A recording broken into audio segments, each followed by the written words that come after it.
Pulivendula TDP నేత పార్థసారథిరెడ్డి కుటుంబంలో విభేదాలు సృష్టించి రాజకీయ లబ్ధి పొందే స్వార్థపరుడని వైఎస్ఆర్సీపీ నేత వేల్పుల రాము ఫైర్ అయ్యారు. టిఫిన్ బైరైటీస్లో గతంలో ఏజెంట్గా ఉన్న పార్థసారథిరెడ్డి అక్కడ అవినీతి చేయడంతో ఆయన్ని తొలగించారని తెలిపారు. తాను ప్రతిదీ ఆధారాలతో మాట్లాడుతున్నానని స్పష్టం చేశారు. కూటమి అధికారంలోకి వచ్చాక దాదాపు 15 కోట్ల విలువైన సరుకును రాత్రికి రాత్రి తరలించారన్నారు. బైరైటీస్కు రక్షణ కల్పించాలని అనేక సార్లు అధికారులకు వినతి పత్రాలు సమర్పించామన్నారు. నేను వేల్పూర్లో షుగర్ భాష వాళ్ళది నేను రైజింగ్ కాంట్రాక్ట్ చేశా, అంటే లేబర్ కాంట్రాక్ట్ చేశా. దానికి సంబంధించిన లేబర్ కాంట్రాక్ట్ ఎంత టన్నుకు అనేది కూడా వాళ్ళ దగ్గర ఉంది. అశోకప్ప మనిషి ఉన్నాడు. ఈ రోజు గత 8 నెలల నుంచి 9 గవర్నమెంట్కి వచ్చినప్పటి నుంచి మరుసటి రోజు నుంచి దోచుకుంటా ఉండగా మీరు నాతో పాటు ఇప్పుడే రండి నేను చూపిస్తా, దానికి ప్రమాణం ఏమంటున్నాడు. నేను చేశా, నేను అశోకప్ప ఇల్లీగల్గా ఎక్కడ చేయలే, నేను లీగల్గా అన్ని చేశా. ఆయన ఈరోజు దాచుకుంటున్నాడు చెప్తా.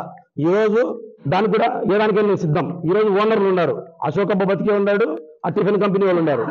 ఎవరు ఈ రోజు వరకు నా మీద కంప్లైంట్ ఇచ్చినా లేకుంటే అన్యాయంగా తిన్నా నేను ఒప్పుకుంటా.